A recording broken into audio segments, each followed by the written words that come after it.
నమస్తే అండి, welcome back to dream kitchen. ఈరోజు మన డ్రీమ్ కిచెన్లో ఒక హెల్తీ రెసిపీతో మీ ముందుకు వచ్చేసాను. అవిసె గింజలతోటి లడ్డూని చాలా సింపుల్గా టేస్టీగా ఎలా ప్రిపేర్ చేసుకోవాలో ఈ వీడియోలో మీతో షేర్ చేసుకుంటాను. ఈ లడ్డూలను ప్రిపేర్ చేసే ముందు అవిసె గింజల్లో ఉన్న బెనిఫిట్స్ని కూడా మీతో షేర్ చేసుకుంటాను. అవిసె గింజల్లో ఉండే omega 3 fatty acids, fibre, calcium ఎక్కువగా ఉండడం వల్ల హార్ట్కి మంచిదండి. అలాగే స్కిన్, హెయిర్ ప్రాబ్లమ్స్ ఉన్నవాళ్ళు, డయాబెటీస్ ఉన్నవాళ్ళు, చిన్న పిల్లల దగ్గర నుంచి పెద్దవాళ్ళు కూడా ఈ అవిసె గింజలని ఏదో ఒక రూపంలో కనుక మనం మన డైలీ లైఫ్లో కనీసం రోజుకొక్కసారైనా సరే తీసుకున్నామంటే మనకున్న ఆరోగ్య సమస్యలని కొనే ఛాన్స్ అయితే ఖచ్చితంగా ఉంటుందండి. అలాగే అవిసె గింజలతోటి పౌడర్లా కూడా చేసుకుంటారు. అలా తినాలి అంటే కొంచెం చేదుగా ఉంటుంది. అలాగే మనం అవిసె గింజలు ఒకటే ఉపయోగించి లడ్డూలను చేసినా సరే ఎవరు తినలేరండి. మరి ఎన్ని హెల్త్ బెనిఫిట్స్ ఉన్న ఈ లడ్డూని మన సబ్స్క్రైబర్స్ మిస్ అయితే ఎలా చెప్పండి. అందుకే ఈ అవిసె గింజలతోటి ఇంకొన్ని హెల్తీ ఇంగ్రీడియంట్స్ని యాడ్ చేసుకుని ఎలా సింపుల్గా టేస్టీగా ప్రిపేర్ చేసుకోవాలో ఈ వీడియోలో మీతో షేర్ చేసుకుంటాను. వీడియోని స్కిప్ చేయకుండా చివరి వరకు ఫాలో అయ్యి మీరు కూడా ఈ హెల్తీ లడ్డూని ప్రిపేర్ చేసుకుని మీకు ఎలా అనిపించిందో కామెంట్ రూపంలో తెలియచేయడం మాత్రం మర్చిపోవద్దు. ఇప్పుడు అవిసె గింజల లడ్డూని ప్రిపేర్ చేసుకోవడానికి ముందుగా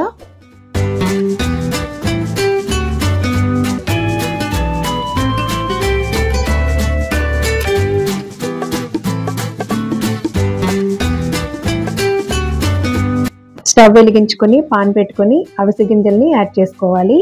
ఇక్కడ నేను 2 కప్పుల వరకు తీసుకుంటున్నానండి. ఈ అవిసె గింజల్ని ఇలా కలుపుకుంటూ మనం ఒక 2 to 3 మినిట్స్ ఫ్రై చేసుకున్నామంటే లైట్గా కలర్ చేంజ్ అయ్యి కొంచెం క్రిస్పీగా అవుతాయి. అలా అయ్యే వరకు ఇలా కలుపుకుంటూనే ఫ్రై చేసుకోవాలి. మీరు కలపకుండా కనుక అలా వదిలేశారంటే మాడిపోయే ఛాన్స్ ఉంటుందండి. చూసారు కదా, ఒక 3 మినిట్స్ తర్వాత మనకి కొంచెం లైట్గా ఇలా కలర్ చేంజ్ అయ్యి క్రిస్పీగా తయారవుతాయి. ఇప్పుడు వీటిని వేరే బౌల్లోకి కానీ ప్లేట్లోకి కానీ తీసేసుకొని చల్లారబెట్టుకోవాలి. తర్వాత అదే పాన్లో 1/2 కప్పు వరకు వేరుశనగ గుళ్ళని వేసుకుని ఫ్రై చేసుకోవాలి. ఇక్కడ నేను 2 కప్పుల అవిసె గింజలు తీసుకున్నాను కాబట్టి 1 కప్పు వేరుశనగ గుళ్ళని యాడ్ చేస్తున్నానండి. క్వాంటిటీ వచ్చేసి మీకు 1 కప్పు అవిసె గింజలకి 1/2 కప్పు వేరుశనగ గుళ్ళని యాడ్ చేసుకోవాలి. ఇక్కడ నేను చూపించే క్వాంటిటీలో కనుక మీరు ప్రతి ఇంగ్రీడియంట్ తీసుకున్నారంటే ఎంతో టేస్టీ అయిన పర్ఫెక్ట్ అవిసె గింజల లడ్డూని ప్రిపేర్ చేసేసుకోవచ్చండి. ఇలా మనకి వేరుశనగ గుళ్ళు ఫ్రై అయిన తర్వాత కొబ్బరిని యాడ్ చేసుకోవాలి. మీరు ఎండి కొబ్బరైనా యాడ్ చేసుకోవచ్చు, లేదా పచ్చి కొబ్బరైనా యాడ్ చేసుకోవచ్చండి. ఇది కొంచెం ఫ్రై అయిన తర్వాత ఒక 1/2 కప్పు వరకు నువ్వుల్ని యాడ్ చేసుకోండి. ఇక్కడ నేను 2 కప్పుల అవిసె గింజలు తీసుకున్నాను కాబట్టి 1 కప్పు నువ్వుల్ని యాడ్ చేసుకున్నాను. మీరు 1 కప్పే తీసుకుంటే అవిసె గింజలు 1/2 కప్పు వరకు యాడ్ చేసుకొని ఇవన్నీ కొంచెం ఫ్రై అయ్యే వరకు ఇలా కలుపుకుంటూ ఫ్రై చేసుకోవాలి. తర్వాత వీటిని వేరే బౌల్లోకి ట్రాన్స్ఫర్ చేసుకుని చల్లారబెట్టుకోవాలి. నెక్స్ట్ అదే పాన్లో ఒక 2 టేబుల్ స్పూన్స్ వరకు నెయ్యి వేసుకుని నెయ్యి కరిగిన తర్వాత 1 కప్పు వరకు గోధుమ పిండిని యాడ్ చేసుకోవాలి. ఇక్కడ నేను 2 కప్పుల అవిసె గింజలకి 1 కప్పు గోధుమ పిండి తీసుకున్నానండి.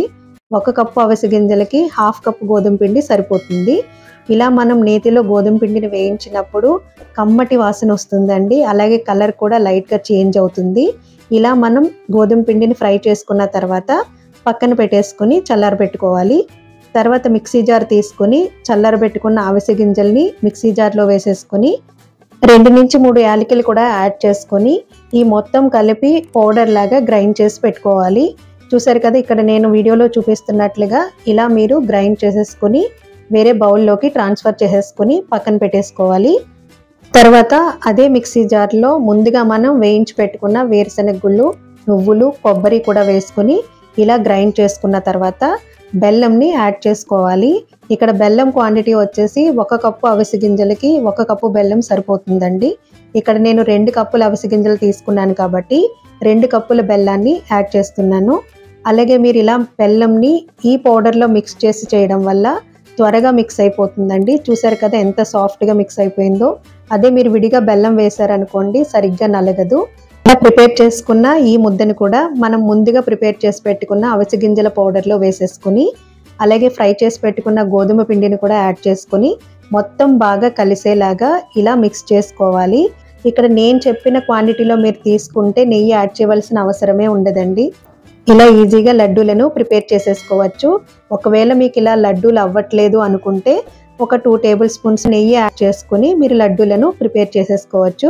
మీరు ఇంకా కావాలి అంటే ఫ్రై చేసి పెట్టుకున్న నువ్వుల్ని కానీ అలాగే వేరుశనగ పప్పు, బాదం, జీడిపప్పు ఇలా మీరు ఫ్రై చేసుకుని పౌడర్లా చేసుకుని కూడా యాడ్ చేసుకుని లడ్డూలను ప్రిపేర్ చేసేసుకోవచ్చు. చూసారు కదా ఎంత సింపుల్గా ఎన్నో హెల్త్ బెనిఫిట్స్ ఉన్న అవిసె గింజల లడ్డూని టేస్టీగా ఎలా ప్రిపేర్ చేసుకోవాలో.